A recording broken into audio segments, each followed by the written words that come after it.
Disclaimer, I do not dislike CinemaSins, and that is not a lie.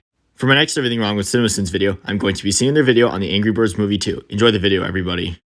40 total seconds of logos, including the first two Sony ones 69ing each other. Jeremy complains about the logos cliche. In case you confused it for Candy Crush Island, on which you'd only need 3 of these bird-like rock formations in a row to completely destroy it. I get that you're making a joke here, but those that have seen the first film are confusing this island with another island. Aw man, Auburn fans, Will Graham, and Joseph McCarthy would hate this f***ing island. Okay, but that's not a mistake that this movie made. Today, we're gonna learn about how Red saved the eggs. To be honest, I don't remember shit about what happened in the first movie. I assume it was a standard fare where Red was shit upon by the rest of the bird community and he rallied a ragtag group of birds, at least some of whom had to have been angry, to save the island from a predatory intruder. But whatever he did, this is too much praise on this island. In the first movie, Red was an outcast, and when the pigs arrived, Red was the only one who thought something was off about them. And after they stole the eggs, Red rallied up all the birds, and after they got their eggs back, Red was then hailed as hero and no longer an outcast. Hey Red, isn't it funny how nobody liked you until you saved Bird Island? Dickhead sums up the first movie. Dickhead's position? Why do you have a problem with sequels recapping their predecessors? Isn't that part of what a sequel is? Okay, look, I know the pigs just launched a pie at Bird Island, and I'm not discounting the damage that pastry could have done at that velocity, but this is a giant glass bottle of hot sauce sent in retaliation, which would literally kill some motherfuckers. We're supposed to be rooting for the birds, right? But the movie doesn't show anyone getting killed. Popping balloons with a simple magnifying glass from miles away. Science called, and it's no fan of me, but it hates this movie even more. Dude, you're watching a fantasy movie, so science won't be involved here. I mean, you literally said this when you seen the Lego movie, so how do you not get that that's the same thing here?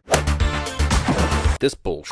That was 4 f***ing birds. Birds! Birds! Take the 4 f***ing biggest turkeys or ostriches or condors, take 4 of them, and drop them in the water right on a beach, and see if that causes a wave, let alone a f***ing tsunami. This movie can and should lick my balls. Okay, that's disgusting and worth these many sins. As these eggs float out to sea, and I wonder how harshly to scold the bird piggies for using real eggs, I have to ask, why hasn't a predator from above or below already grabbed and swallowed these things? Does this world only contain birds and pigs? And if so, where is the seagull, osprey, or other shorebird that would surely swoop in and gobble these eggs in an instant? The only other kind of bird we see in this movie are the eagles, and the other animals we see in this world are a whale and a boa constrictor. We're never going to get an explanation for why the wooden platforms on springs serve as a slowing down mechanism for flying birds, are we? The wooden platforms aren't used for slowing the birds down, they're used as a way to help the birds land when they're flying.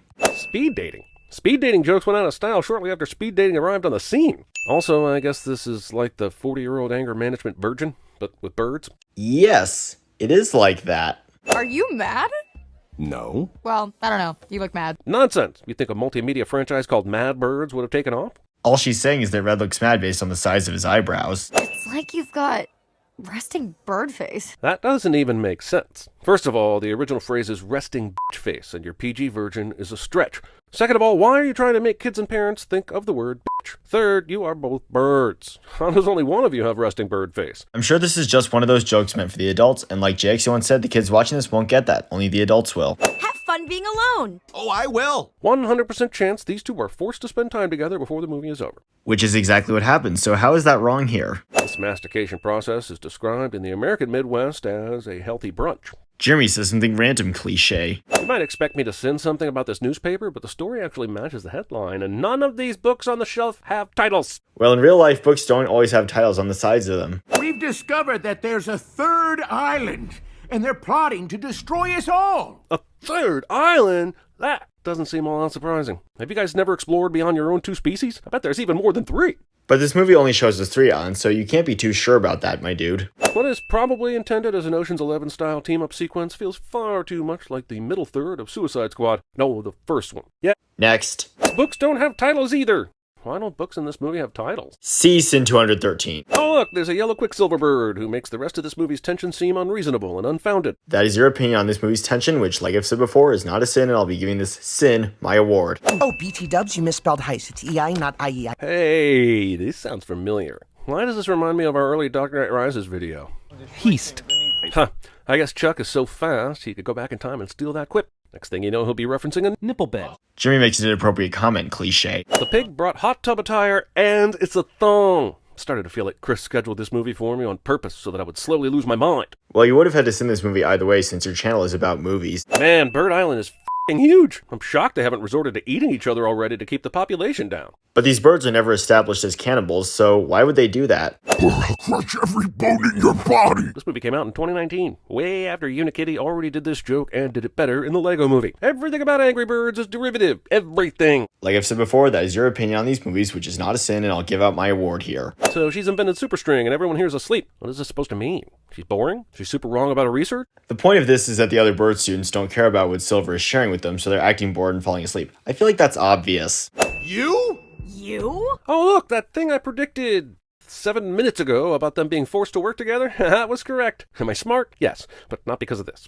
Yes, that did happen like you said earlier, but that's part of building a story, not a cinema sin. The sudden whale's blowhole blows the eggs into the air and they land softly on a cloud. You heard me. That's what happened. This is just you saying what had just happened in the movie. Why does this henchbird have a coconut bra on? Because it's part of her character design. Take all of those ice balls and fill them up with, molten lava. I'm not sure science is going to like that idea very much. And yeah, she technobabbles something about thermal emulsifiers, but that's just garbage.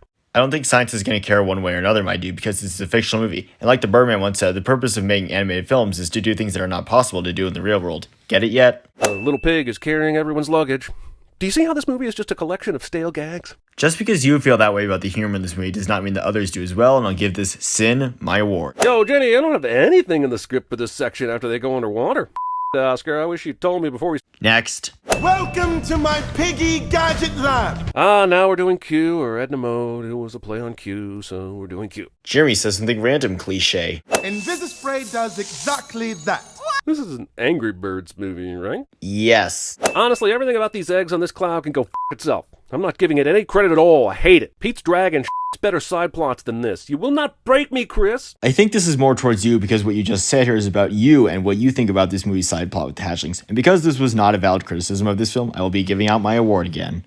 God damn it. There's no way they could get up this high this fast, and if they did, they'd already be dead anyway. This movie is sneaky terrible on the surface. So Jimmy goes on a ridiculous 40-second rant here, claiming that this movie is terrible in comparison to a rash that bleeds when scratched. And overall, it's clear that he doesn't understand that others don't have the same opinions as him and that he needs to respect their opinions. So I'll spare you guys the 40 seconds and give him 15 cents. And also, my opinion on this movie is the opposite of his, in case you're wondering. I went past Saturn, but a basic-ass Earth satellite pops the sister balloon and bounces them back down to the Earth? This pisses me off. You want to make jokes, make jokes.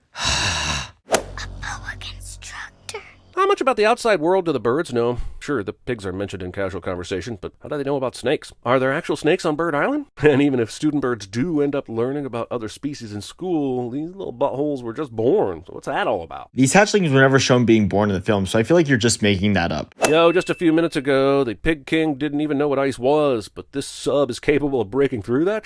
I learned from the first part of Escape Room that breaking through an ice sheet is really hard. There's a difference between this and Escape Room. In Escape Room, when Mike and Amanda tried to break the ice block against a tree, it didn't work because the block was too thick. And after Danny fell through the ice, they both tried to break the ice by stomping on it to try to get him out, which also proved to be ineffective. But here, this is a gigantic submarine, so this is definitely going to be strong enough to break through the ice, Jeremy. These motherfuckers all have appropriate winter gear that fits them perfectly, and I'm done with thinking about their cold weather preparedness. 10 extra sins for not making them freeze their giblets off. Well, if you're going someplace really cold, you're going to need to wear clothes that'll keep you warm. I mean, when you said Megamind, you said that you've been to Michigan in the winter, so how do you not know that? Now we get a book with a title, but it's only to prop up the thermal emulsifier battery from earlier. Well, like I mentioned earlier, not every book is a title on the side, and there definitely are books in the railroad with titles on the sides. I abandoned her. If the eagle asshole pulled this on Zeta back in the 90s, why'd she get her murder boner worked up just now? Because Zeta has decided that she's tired of living on Eagle Island. Also, Jeremy makes an inappropriate comment, cliche. I'm ready to egg wash, batter, dip, and deep fry these motherfucking tiny birds and their eggs and their snake hat and leaf bow. I'll eat all that because it will be tasty and then this storyline will end. Now you're just being ridiculous. You're just yelling a bunch of nonsense here. This is on you, not the movie, and this sin will be getting my award. God damn it, not every movie has to include a dance-off. I blame your ass, Star-Lord. In fact, I blame you for a lot of Let's talk about the time you started punching Thanos over Gamora, even though Tony and Spidey almost had the Infinity Gun. Like I've said many times before, just because you feel that way about it does not mean that others also feel the same way about it. Instead of this dude's super speed saving the day, it ends up ruining the plan. I can't believe there's still 30 more minutes of this crap. Yeah, and you gotta be watching it whether you like it or not, my dude. Wow, looky here, too many remote controls joke in 2019. Where's the remote control I can use to simultaneously turn off this movie and have someone go to Chris's house and kick him in the knee? Okay, do you even like watching movies? Because you hardly pay attention and also say things that imply you don't want to watch the rest of a movie.